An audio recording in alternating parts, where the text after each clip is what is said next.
তো আমি বিচার পাইতাম। আমি একজন মা, সন্তানহারা মা, আমার কলিজার আগুন কিভাবে একমাত্র আপনারা দেখতে পাচ্ছেন। আজকে আমিও জানি গত 30শে নভেম্বর আজকে বলছিলেন যে আজকে হয়তো রায়ের তারিখ এটা বলা হয়েছিল।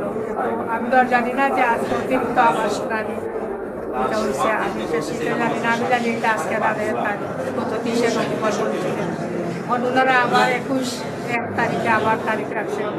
তবে আমি বলবো বিলম্বই হোক, কিন্তু রায়টা যেন সুস্থ রায় হয়, যাতে এইরকম আর কোনো রায়হান মৃত্যু না হয়, আর কোনো আকবর ঘরে ঘরে জন্ম না হয়। এই দেখেন 2020 সালে যে রায়হান ব্যাপার মারা হয়েছিল, যেইভাবে যেই কষ্ট দিয়ে যে নির্যাতন দিয়া এখন পর্যন্ত আমি যে বেঁচে আছি, সেইটা তো আল্লাহর কাছে লাখ শুকরিয়া। সেই সময় থেকে যদি রায়ঘাটের খুদিরা বিচারটা হইতো, তাহলে এই ঘরে ঘরে আয়াত হত্যা হইতো না, রাহাত হত্যা হইতো না, মুনতাহা হত্যা হইতো না, হাদি হত্যা হইতো না, ঘরে ঘরে খুদিরা জন্মিত না, এবং ঘরে ঘরে আমার মতো নির্যাতিত মা বলতে দিয়ে থাকতে পারতো না। আমার মতো মা যতজন আছে এরা কলিজায় কীভাবে আছে আপনারা আগে একবার জিজ্ঞাসা করেন। আর আমার জিজ্ঞাসা করতেছেন তো আপনারা তো দেখতে পারতেছেন আমি কি অবস্থায় আছি। শুধু আমার রায়ের অপেক্ষায়, আমি কবে আমি রায়টা শুনবো আমার মনটা শান্তি হবে।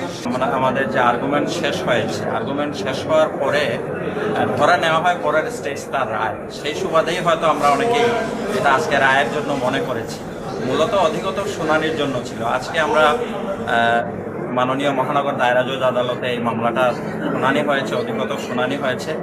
আদালত শুনেছেন এবং এটা যেহেতু একটা গুরুত্বপূর্ণ মামলা এবং এই মামলার সাক্ষী তারপরে হচ্ছে প্রমাণাদি অনেক বেশি হিউজ, যার কারণে এটা একটু সময় লাগবে। আদালত আবারও রেখেছেন অধিকতর শুনানির জন্য। এর মধ্যে আগামী 21/1/2026 তারিখ পরবর্তী ধার্য তারিখ নির্ধারণ করা হয়েছে। সম্ভাবনা বলা যায় না, অধিকতর শুনানির জন্য আদালত রেখেছেন।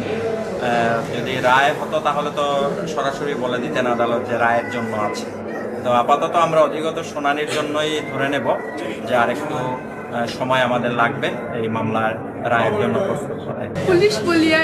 পুলিশে ওদেরকে ছাড় দিচ্ছে এবং পুলিশাই ওদের সহযোগিতা করতেছে, কিন্তু পাবলিক হইলে যেইভাবে তাকে ওদেরকে ধরে আনতে পারতো, কিন্তু আজ প্রায় 6 মাসের কাছাকাছি হয়ে যেতেছে, এখনো ওদেরকে ধরে আনতে পারতেছে না।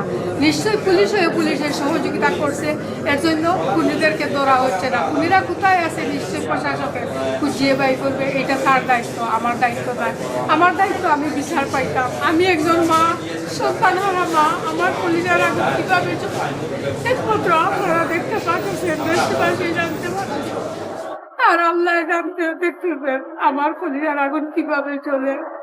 এই খুনিরা যতদিন পর্যন্ত ধরা না হয়েছে, যে ততদিন পর্যন্ত খুনিরা বিচার না হয়, এতদিন পর্যন্ত প্রতিদিন একটা করে মার্ডার হয়, একটা করে খুন হয়, একটা করে আকবর জন্ম হয়, একটা করে রায়হান মারা যায়, একটা করে হাদি মারা যায়।